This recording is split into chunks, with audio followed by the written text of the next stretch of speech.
Hello everyone and welcome back to Let's Play Pokemon Alpha Sapphire. In the last part, we finished our duties going across Hoenn and started our rematches against the Elite Four and eventually into Steven, and now it's time for us to go finish off the LP. I've been waiting for a trainer with a burning hot soul. How can you oppose Mega Evolution that can freeze everything? Good question there, Glacia. Glacia has gotten some very notable upgrades even compared to some of the other Elite Four members here on the rematches. And she's going to start off by throwing out a Pokemon we've technically talked about before via its Mega Evolution, Abomasnow. Grass Ice type, Snow warning for its ability, so it'll summon a Hailstorm upon immediately entering. Blizzard, Woodhammer, Ice Shard, and Earthquake. That is a very strong moveset that Abomasnow can take very decent advantage of. Abomasnow itself can also have Soundproof for its hidden ability, which, hey, nice to have, I suppose, if you're trying to get around certain sound-based moves. Main Abomasnow itself is a Grass Ice type, so it's weak to Fighting, Flying, Poison, Rock, Bug, Steel, and Fire, Fire being a 4x weakness. And as it is, it's a decent mixed attacker. No super standout strengths in that, but it can do decently with it all the same. I like a lot about Abomasnow's deal, with the exception of its typing. The Grass Ice typing gives it so many pretty commonly used weaknesses that using one on your team, while potentially powerful, becomes kind of a hazard in its own right in my eyes. If it ever gets maybe a regional variant that changes its typing around, maybe I'll actively use that quite a bit more, honestly. Next up, she's throwing out her first returning team member. She's going to throw out her Wall Raid. Surf, Body Slam, Blizzard, and Sheer Cold for its attacks. Sheer Cold, of course, being a very dangerous but relatively inaccurate instant kill move. And it has Thick Fat for its ability, so its potential weakness to fire that it would normally have just isn't there. But also, it also takes otherwise halved damage from fire and ice. A potential wall pretty early to throw out there, and Sheer Cold can be very dangerous if you just get really unlucky here, but in my experience, whenever a Pokemon has access to Sheer Cold in these games, it misses 4 out of those 5 shots, and if it hits more than that, start fearing. I've seen at least a couple of cases where people hit all 5 native hits in a row, though, and man, I both feel bad for the target being hit by that, but also I feel real happy for the person using it, because that's got to be such a high in a way. Next up, Glacia is throwing out her Frostless. Draining Kiss, Blizzard, Hail, and Shadow Ball for attacks, which is a pretty good layout there, and Snow Cloak for its ability. So if a Hailstorm is going on by the time this one gets thrown back out, like the one we currently have, its evasion is modified to effectively make you miss 20% more of the time, I believe, just about. Could be potentially dangerous, especially if you're using moves that have relatively low accuracies to begin with, like the Blizzards, like the Thunders, and all that. But with how I went about doing my moveset this playthrough, not really much to fear from the Frostless in particular. If anything, though, given their level boosts here in the rematches against the Elite Four, this is probably going to be where you really see a lot of them use their full restores or hyper potions on Pokemon when they get low on health. If only because the higher stat numbers they have means even your higher stats might not be enough to take them out in one hit, more than likely. Now, Glacia always opens with her Abomasnow in this fight, so you're always going to get an automatic Hail in there via its ability. But depending on when she actively throws out the Frostless in particular, she's probably going to have it use Hail to reestablish the Hailstorm more than likely, as enough other Pokemon on her team have a Hail-based ability where it's in her best interest to actively have it up. So honestly, you could probably counter that pretty decently with something like Rain Dance or Sunny Day pretty well. Next up, she's throwing out her Beartic, Snow Cloak for its ability, so again, its evasion is boosted in the Hailstorm. Icicle Crash, Slash, Shadow Claw, and Brick Break. Icicle Crash, by the way, I believe inflicts damage, then has a 30% chance of flinching, which is pretty damn good. Beartic is a Gen 5 Ice-type Pokemon that evolves from its pre-evolution Cubchoo at level 37. Ability-wise, it has Snow Cloak, Slush Rush, and Gen 7 Beyond, or Swift Swim as its hidden ability. Slush Rush is probably my favorite of those abilities, only because it doubles the Pokemon speed stat when in a Hailstorm. Being a pure Ice type, it is weak to Fighting, Rock, Steel, and Fire. Beartic is an absurdly good physical Ice type Pokemon, with the attack stat at this point in the series of about 110, but I think it got boosted by about 20 in Gen 7 Beyond. It's got some good health, it's got okay defenses, but it can't really do anything too quickly, and it's not great at special attacking compared to some other Pokemon. But with how many Ice-type moves there are that are good that are physically based, you could do a lot of good stuff with this with Stab all the same. Beartic is probably one of my favorite Ice types from post-physical special split, just period, especially in more modern generations, assuming you can catch it. Next up, she's throwing out Vanillish. Her Vanillish has Ice Body for its ability, so its HP is recovered while in the Hailstorm. I think it's by like 1/16 per turn. Ice Beam, Mirror Coat, Freeze Dry, and Signal Beam. Freeze Dry, I believe, is like a 10% chance of freezing the target. And notably, it's actively counted as super effective against Water-type Pokemon. As for Vanillish itself, this is another Gen 5 Ice type. It evolves from Vanillish at level 47. Ice Body, Snow Warning for base ability. Snow Warning is Gen 7 beyond. Weak Armor for its hidden ability, which can be pretty nice. Pure Ice type, so it is weak to Fighting Rock, Steel, and Fire. Vanillish is kind of the inverse of Beartic. This is a very strong special attacking Pokemon with a special attack stat of about 110. But it can also take a hit a lot better than Beartic largely. And it's also notably faster. While I will use Beartic pretty often, if I'm looking for an Ice type in Gen 5, I'm more than likely going to use the Vanillite line that ends in this Pokemon, which I just realized I called Vanillish earlier. I don't know why. The middle evolution's actively called Vanillish, but I always read Vanillux's name as Vanillush as well, just because you can also pronounce XE as a sh sound at times, depending on the word and also what language you're in. Hers can be a bit of a threat, especially if it manages to hit you with a good freeze pretty early in there, too. I always felt people were weirdly mean about this Pokemon back in the day. Like, it's an ice cream cone, but look at it, it's cute. Plus, hey, really good special attacker is always good to have. Mind you, in general, people were just really weirdly harsh about the Gen 5 Pokemon specifically, when they did a lot of the same things a lot of other Pokemon gens did, just without having access to early game Pokemon until New Game Plus, which is a whole topic I'll get more into whenever I get to Gen 5. Finally, she's throwing out her Glalie. Inner Focus for its ability, but that doesn't really matter because it's holding a Glalie, so it's going to be a Mega Glalie we're going to need to deal with here. Protect, Ice Shard, Hail, and Freeze Dry. Just to refresh you, Glalie, when it Mega Evolves, actively gets a very notable boost to both of its attack stats and speed, becoming a really good mixed attacker.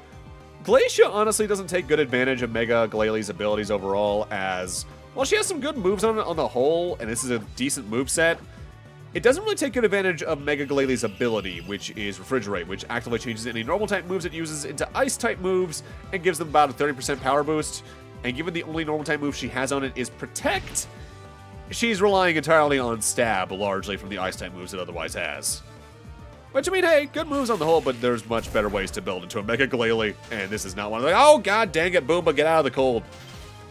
There is something funny to me that I seemingly get frozen here in this battle more than I have in some of my other Pokemon playthroughs to begin with, because just in general, Freeze feels like it is the rarest status ailment.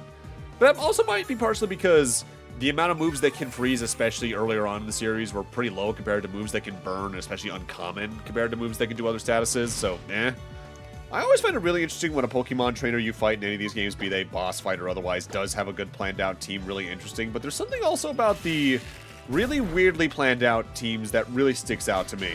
Albeit, in that regard, the best example of that will probably be a certain fight in Scarlet Violet for a good amount of the series moving forward, just because it's so weirdly backwards. That's Glacia out of the way, though. Just 2 more fights to go.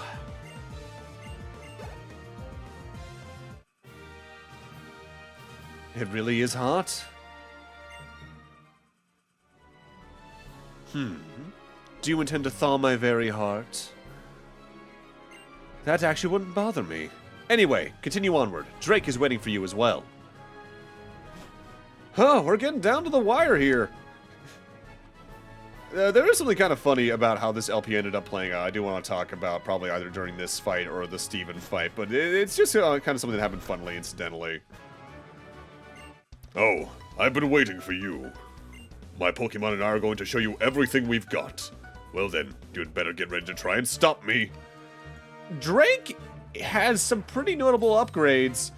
With that said, with my team set up and the lack of new Pokemon that we haven't seen already, I have a pretty good way around him. He's starting off with his Altaria. Natural cure for its ability, Aerial Ace, Dragon Pulse, Moonblast, and Cotton Guard. Like other Altarias we've seen up to this point, if it uses Cotton Guard, you might be in trouble because that 3-stage defense boost is really notable. But if you get a strong Ice-type move in there real quick, you're not going to need to worry about it a lot. Next up, he's going to throw out a Pokemon we technically saw back in the Battle Maison, but this is the fight that actively adds it to my Pokedex for real. He's going to throw out his Dragalge. Poison Point for its ability, so physically attacking it has a chance of poisoning you. Dragon Pulse, Hydro Pump, Sludge Wave, and Thunderbolt, a very strong moveset. Just to cover Dragalge again very quickly because we're in real content now for Pokedex stuff. Poison Dragon type, so it's weak to Ground, Psychic, Ice, and Dragon. Really good special defending Pokemon, which honestly with how many Ice type moves are also still special, A pretty good defense against the potential damage it could take. With that said, because it's poison type, Psychic is also still really good there, as you saw, even with the diminishing level difference at this point. Next up, I believe Drake's going to throw out his Flygon. Yes, he is. Levitate for its ability, of course, because it's a Flygon. Flamethrower, Boom Burst, Dragon Pulse, and Screech. Boom Burst is a move I don't think we've talked about yet. That does pretty high damage to all adjacent Pokemon, including allies. With that said, it is a sound-based move, so if you have something with soundproof, you're not going to need to worry about that at all, really. Next up, Drake's going to throw in his Haxorus from my memory. Mold Breaker for its ability, of course, so any abilities you could have that could act defensively are probably not going to come to play here. Dragon Claw, Earthquake, X-Scissor, and Shadow Claw, another really strong moveset. Drake used to be a bit of a nightmare back in Ruby, Sapphire, and Emerald, if only because of where the balance was at that point in the series. Trainers like him and Lance just generally got easier as the franchise went on. Not that they're still easy, depending on your level set. Dragon types, no matter what, are always going to be a nightmare to go up against, but in a modern context with fairy types and all that, on top of other abilities and moves, they're just much easier to deal with than they used to be once upon a time. I was partially trying to balance using both Dove and Chris here, if only just to balance out the usage of my moves, PP, even with the elixirs and all that I had to restore it. If only then they could also get a better spread of experience points for the rematch against Steven, just in case I needed it. Next up, Drake has thrown out his Kingdra, Sniper for its ability, so its crit hits are going to do even more damage. Dragon Pulse, Surf, Yawn, and Ice Beam. Yawn could be an issue there depending on when you actively come into this fight. Say you came in as soon as you could, as if that gets used on you when you're lower on Pokemon or healing items, that could really ruin your day. But for me, coming in as late as we are, I'm in good shape. Finally, Drake's going to send out his Salamence. Intimidate for its ability, but that's not going to matter because it has a Salamence sight, so he's going to Mega Evolve it. Dragon Rush, Zen Headbutt, Crunch, and Thunderfang, a really strong moveset for this Pokemon in general. Drake is pretty similar to Glacia in the regard of he doesn't really take good advantage of his Mega Evolution's ability. He more uses it as a stat buff. Because just to mention again, Mega Salamence has Aerolate, so any normal type moves it has and uses are technically counted as flying type, and they deal 30% more damage. But he has normal type moves on the Salamence, so that's not really something you have to worry about. The boosted stats are the bigger worry there, as well as its damage. Ow! Well, I have been sort of cleaning house against a lot of the Pokemon in this Elite Four into Champion rematches. Because of their high levels and stats as it is, if you take a hit, expect to take a pretty nasty hit. It's just a matter of how fast you are compared to them in a lot of cases, because I don't think any of them really have Trick Room for you to worry about. If anything, I'm kind of surprised how few times Trick Room comes into play in the main campaigns, just given how universal they can be to making some Pokemon a lot better. But that's all for Elite Four out of the way, just Steven before us, and then it's Endgame. Spectacular. I got a glimpse inside your heart. There's nothing for me to say to you. Go forth, trainer. Go on to your next challenge. With your head held high. Alright, but before we do that, I want to quickly take a look at the Pokedex, just to showcase what we saw across the LP, because I think I did this back in the prior two LPs. We've seen a majority of the Hoenn Pokedex. We're just missing the entirety of the Trico line, some scattered evolutions or pre-evolutions that are just hard to find or you don't see in general in the campaign, or Omega Ruby exclusives or otherwise event exclusives like Jirachi. But speaking of event exclusives, I do want to mention something while I showcase the National Pokedex. I mentioned earlier, like a few parts back, that while I was messing around with PK Hex to show off the other Mirage spots, I did accidentally add one Pokemon to my box and immediately removed it, but it still counted for my Pokedex. We're gonna see and talk about that here because I might as well. In specific, I accidentally added the final Pokemon in the Pokedex at this point in time in the franchise. The final Pokemon in the Kalos Pokedex, number 721. Also, scrolling through this makes it really clear when you hit Gen 6 because, wow, Gen 6 added very few Pokemon. This is Volcanion. This is a fire-water type legendary Pokemon, so it's weak to ground, rock, and electric, but immune to water completely due to its ability Water Absorb. Being an event-only legendary, of course, it's got some pretty good stats. Very high special attack, really good physical defense and physical attack. Its special defense isn't amazing by legendary standards, but it's still perfectly fine. But compared to even a lot of other legendaries, it is notably slow. Or I guess technically it'd be a mythic at that point. I always get the crosses between what's technically a legendary, what's a mythic, and all that kind of weirdly backwards. I don't know why. I just never really memorized that. Yeah, it's in my Pokedex, but I don't have one in my box just because of the process of getting it in there, but I figured I might as well talk about it directly while we could. Time for our final walk, though, but before you enter that door specifically, make sure you save and heal up with any potions, elixirs, or revives you need to use, because the moment you enter the room is when you actively get locked into the fight.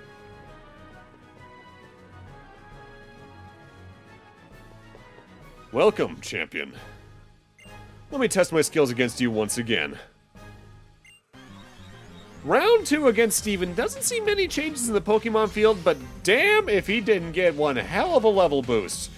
Most of his Pokemon are in their late 70s to a point where if you have anything even in their 80s, you can be on an uphill battle here given the resistances that Steel types generally have. He starts off by throwing out his Skarmory. Sturdy for its ability, so you're not taking this thing out of one shot. Toxic, Aerial Ace, Spikes, and Steel Wing. Like in the first fight, I believe, it tends to start off just trying to use spikes to screw you over later in the fight, so you take more and more damage as you go. With that said, a pretty good use of something with either priority or otherwise, you're probably in pretty good steps. So the note I find kind of funny about this LP at large, I think even earlier in the LP I said that this LP was going to be shorter than Heart Gold and Soul Silver, but here we are at the exact same part number as the final part of Soul Silver. I don't know how that happened, but it did, although I actively got on my way to check.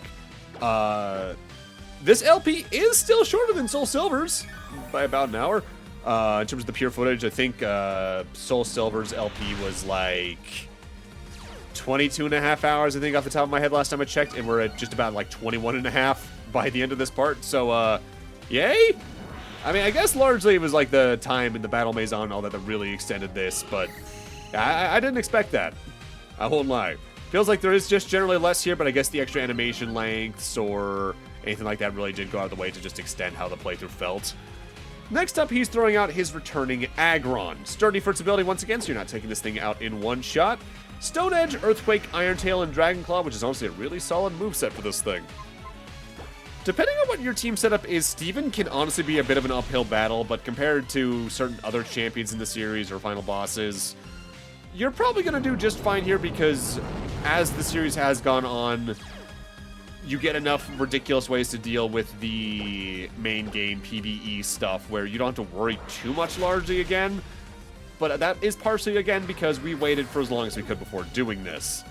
Which admittedly is kind of similar to something that technically happened back in my Soul Silver LP where I had to do a certain thing first before a certain other thing in order to actively showcase everything off as best as I could in that LP, which still confuses me all this time later that they did that with the post-game the way they did. Next up, Steven's throwing out his Claydol again. Still has Levitate, Reflect, Light Screen, Extra Sensory, and Earth Power. This thing is largely a setup Pokemon for the latter half of his team in most cases, either trying to reduce the damage the later Pokemon take, or set some damage up against you ahead of time. This Claydol is definitely on the battlefield for a lot longer than you'd think, if only because it is pretty tanky outside of its moveset, and on top of that, I do take a bit of a slower method to fight this thing using things like Dive and all that, if only just to prevent Earth Power from being a problem. That also gets into something I've already mentioned where I try not to super rely on Blaze in this, given I did grind him up to level 100 for the Zekrom fight, which again, in retrospect, I probably should have done the Elite Four and Steven rematches before doing all that level grinding, but oh well. Outside of potentially trying to get them up to snuff and levels to have them evolve or anything like that, I don't really do a lot of level grinding in modern Pokemon contexts, if only because usually it's very easy just to overdo the grinding and just completely flatline anything in front of you without much of an issue, which is kind of in line with how Pokemon's main campaigns tend to feel anyway, admittedly, because they usually don't put up a super big threat until maybe the last couple of gyms on. Really, the only times I actively will grind Pokemon's levels easily nowadays is if I'm just trying to catch them up with a party, or if I'm trying to go into, say, the Elite Four at a flat level line across the party, which even then, I only really do if someone is noticeably behind, which is usually a Pokemon who joined relatively recently. Alright, with the Claydol out of the way, Steven's actively going to throw out his only completely new Pokemon here. He's going to throw out a Pokemon we haven't seen yet, technically, but it has been mentioned before, back when I showcased that event cutscene by having a Deancey in your party. This is Carbink. This is a Gen 6 Rock Fairy type, so it's weak to Ground, Steel, Water, and Grass, but immune to Dragon. Notably, it is 4 times weak to Steel. His Carbink has Clear Body for its ability, Moonblast, Power Gem, Psychic, and Earth Power, which is honestly a decent moveset. Stat-wise, Carbink is a really, really good mixed defender with both defense stats being effectively legendary tier. With that said, it can't really attack super well. It's not very fast, and its HP isn't great. It's there to be a wall. Otherwise, Carbink can have Sturdy as its hidden ability. It's a neat tank to have around, but it's not one I'll immediately reach for. With that said, I do find it interesting they actually had a Pokemon that's directly related to a legendary like that. The only really other time they've done that off the top of my head, outside of Mew into Mewtwo, is Manaphy and Fion. Really, they don't do that too often, but I feel like there's some cool stuff you could do with that. Well, I guess technically speaking, you can argue every single, like, legendary trio is technically that at all, huh? I guess so. Next up, Steven's throwing out his Aerodactyl. Rock Slide, Ice Fang, Thunder Fang, and Fire Fang with Pressure Fence ability. This thing has a lot of elemental type coverage, but since it's a rock type, if you have a water type move around, you can probably do pretty well here. I think I didn't go into that method specifically, if only because I was worried about the Thunder Fang, but Dove has more than enough good ways to take care of a rock flying type. Once the Aerodactyl's out of the way, though, you can make a pretty good guess at what Steven's final Pokemon's going to be because he hasn't changed his ace at all around. He's once again going to throw out his Metagross. With that said, this is probably the least changed fight in that regard because even in the main campaign, he already had a Mega Stone on it. His Metagross this time around has Bullet Punch, Zen, Headbutt, Meteor Mash, and Giga Impact. Very high power moves that are going to be even stronger once he Mega Evolves it because Tough Claws, Metagross's ability, actively boosts the damage of any moves that make contact by 30%, meaning those are already powerful moves that will just murder you in their pure power output. Partner that with Metagross and Mega Metagross's already ridiculous physical attack stat and physical defense stats. This thing can be a wall, unless you breathe on it with fire. Especially 21 levels higher fire. I guess I could call that a little bit of a tire fire in a bit of a way for wordplay and word rhyming and all that jazz. Whoa! And that's it!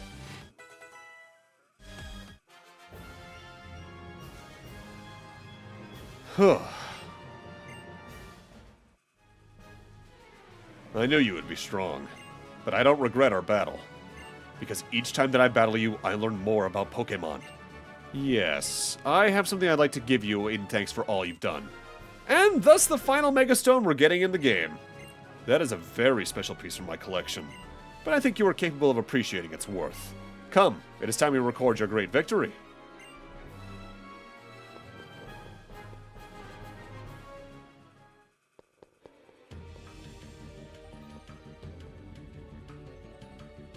This room.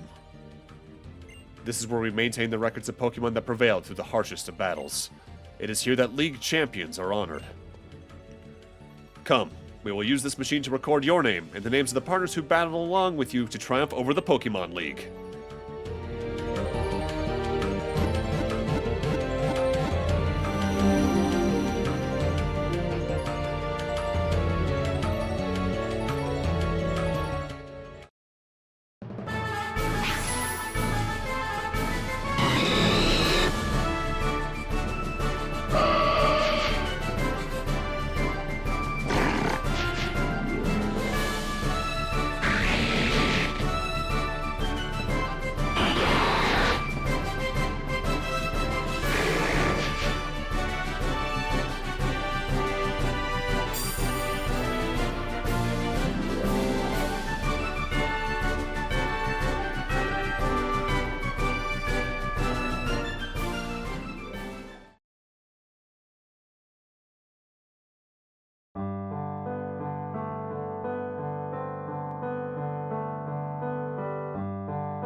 before I get into other things, I technically already showed this off last part, but worth noting, after you enter the Hall of Fame for the second time, you will leave your house in Littleroot again and see Professor Birch get chased again, and that time around you'll actively get the Sinnoh starters to choose from.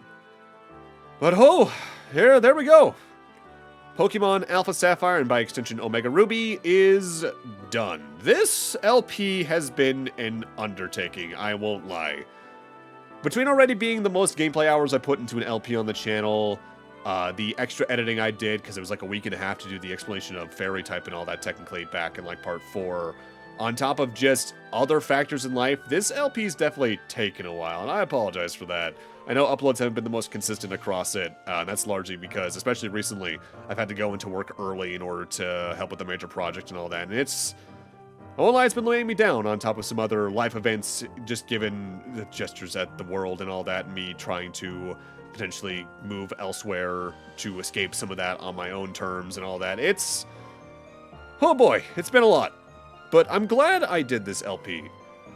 I think I mentioned this during the first credit sequence, but if I just want to do a campaign through Hoenn, I am likely to reach for Omega Ruby and Alpha Sapphire before I reach for Ruby, Sapphire, and Emerald at this point.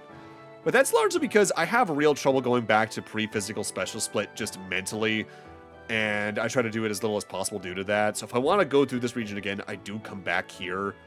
But I really do get why people prefer the original Game Boy Advance versions of Hoenn, especially Emerald, especially in regards to post-game. As, while the Delta episode here in Omega Ruby and Alpha Sapphire is neat and has a lot of cool storytelling and lore, it is mostly dialogue and not a lot of new areas for you to explore, meaning it's kind of samey feeling at the same time. And the Battle Maison, I really don't like. I'm not a big fan of the post-games, as I've said before to begin with, when it comes to like Battle Frontier adjacent stuff, but I would much, much prefer to play a Battle Frontier than I would the Battle Maison, if only because there's more flavors of things to do, rather than just the same thing you've been doing during the main gameplay. It definitely weighs on you as you go through it, and it's not a great experience due to that. If you care about Pokédex completion, I do think Omega Ruby and Alpha Sapphire makes for a pretty chill Pokédex completion on the whole. Especially if you have a buddy along to help with the version exclusives. But also, not for nothing, if you're trying to raise Pokemon from Hoenn to trade them forward to future games and use them there, this is probably your best place to do so on the whole, as the O powers, even though I didn't use them, can go a long way for helping with raising them. Super training goes a long way for helping super personalize them super quickly without having to worry about the old ways of EV training that I think you still technically have to do in modern standards and all that. It is a very approachable Pokemon game to play, and I appreciate that. I get why some people don't like the streamlining they've done to competitive Pokemon raising over the years, but I think there are some that are necessary just to make it more open for some people who want to try it out, even if they don't ultimately stick with it. But that's a topic that's better served for people much more into the topic at the same time compared to me, because I am very passive with my competitive builds, even compared to some other people. I ultimately think that Omega Ruby and Alpha Sapphire are worth a playthrough if you like Hoenn, in the case you haven't yet. There's some weird notes to it, especially given the forcing the Latias on you that you can't store away for a good 20 minutes after that and all that. But there's a lot of cool stuff here all the same. With that said, this officially ends the remake train we've been doing, starting in Fire Red into Soul Silver into this, as starting in Sinnoh, when I eventually get to it, we're going back to Platinum. So we're going back to pre-Fairy type and all that for a couple of games, as while there is some neat QOL and other changes to Brilliant Diamond and Shining Pearl, what those games lose out on by being so fiercely loyal to the designs and layouts of Diamond and Pearl instead of Platinum make them feel like an especially inferior remake, especially given how well most of what Omega Ruby and Alpha Sapphire does feels, despite how largely more loyal it is to Ruby and Sapphire rather than Emerald. Going back to the original games moving forward in the series will also potentially help me avoid any heartbreak from whatever the inevitable Gen 5 remake ends up being like, because, man, I want that one to be really good, but I don't want to say I don't have hope for it. But I'm not optimistic, I think is a good way to put it, considering some of the other stuff. But then again, who knows? It might turn out really good, but we'll see whenever that eventually gets revealed, given that we're still about 3 months out, just about 2 months out, actually, from ZA's release date, which I'm looking forward to seeing what that game does. With that said, we're not revisiting Pokemon again until next year at a minimum, and it's not going to be a mainline game again. I'd rather do one of the smaller spin-offs, as After doing 100 hours for this, just on the gameplay aspect before editing and all that, probably totaling in this LP being upwards in the 300 to 400 hour count in terms of work put into it, I need a break from mainline Pokemon. Maybe I'll do a Ranger or spin-off next year or something just to help tie the time before I eventually cover Platinum, but we'll see what I do as we go. I do want to thank y'all for watching and sticking around, though, because this LP has still been very fun to do. There's been moments of exasperation, both on the gameplay recording aspect, on the commentary recording aspect, and especially on the post-editing, as it's just a lengthy process for 30-plus minute videos. But I'm ultimately very proud of how this final project ended up turning out effectively. This has been a very fun one to do. With that said, I'm not going to say it's going to be a while before the next longer LP, but I'm very glad looking at my notes for the LPs I want to do next that the next long game is a lot shorter than this one will be by the end product of it all, even with me doing a lot of stuff in it. But with that, I'm going to need to end this off here. Thank you guys for watching, have a great night, take care, and I'll see you guys next Let's Play, whatever that may be. See you guys then.